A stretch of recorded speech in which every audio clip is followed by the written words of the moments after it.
but this new variant is of huge international concern. The World Health Organization has called a special meeting this morning, and that meeting is taking place right now. I want to update the House on what we know so far, why we're concerned, and the action that we are taking. Although I must stress that this is a fast-moving situation and there remains a high degree of uncertainty.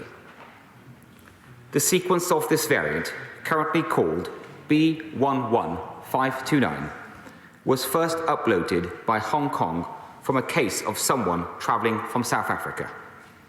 The UK was the first country to identify the potential threat of this new variant and to alert international partners. Further cases have been identified in South Africa and in Botswana, and it is highly likely that it has now spread to other countries. Yesterday, the South African government held a press conference where they provided an update on what they know so far.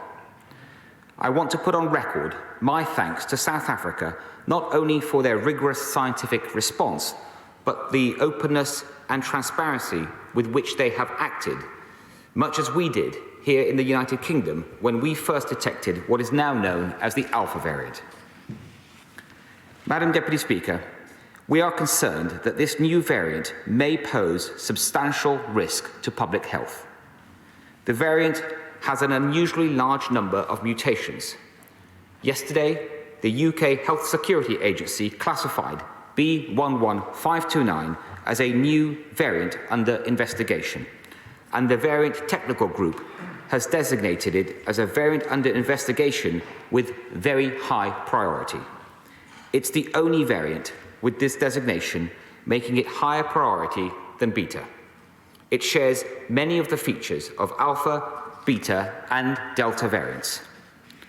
Early indications show this variant may be more transmissible than the Delta variant, and current vaccines may be less effective against it. It may also impact the effectiveness of one of our major treatments, Ronapreve.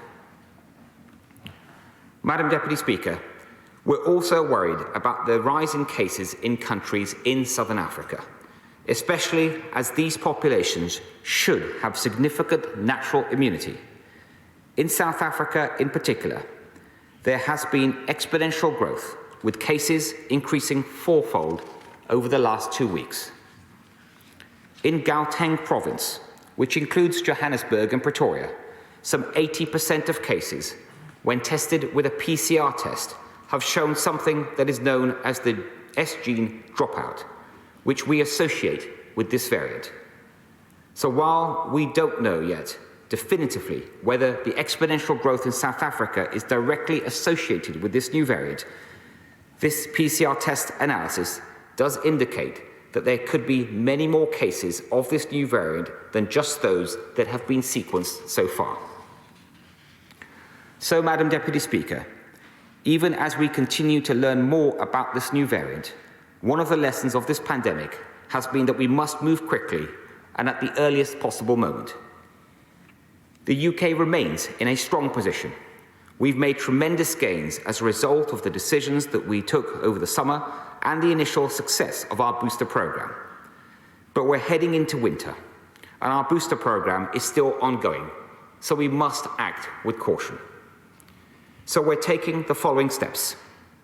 Yesterday, I announced that from midday today, we're placing 6 countries in Southern Africa on the travel red list.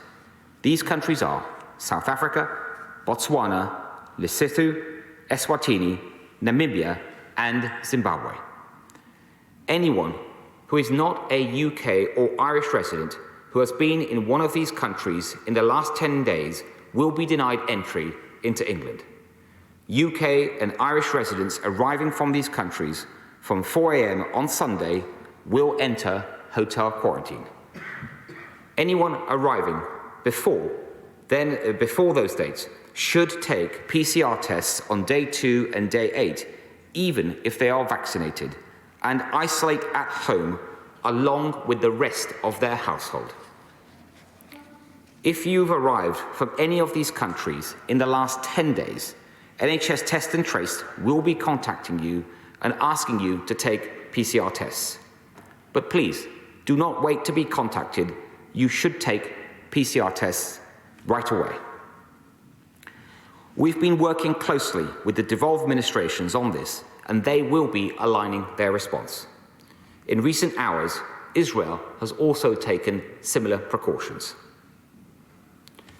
Madam Deputy Speaker, I wish to stress that we're working quickly and we're working with a high degree of uncertainty. We are continuing to make assessments, including about those countries with strong travel links to South Africa. And we are working with our international partners, including South Africa and the European Union, to ensure an aligned response. But this variant is a reminder for all of us that this pandemic is far from over. We must continue to act with caution and do all we can to keep this virus at bay, including, once you are eligible, getting your booster shot. We've already given over 16 million booster shots. The booster jab was already important before we knew about this variant, but now it could not be more important. So please, if you are eligible, get your booster shot. Do not delay. Madam Deputy Speaker, we've made great progress against this virus, progress that we are determined to hold on to. This government will continue to do whatever is necessary to keep us safe, and we've all got our part to play. I commend this statement to the House.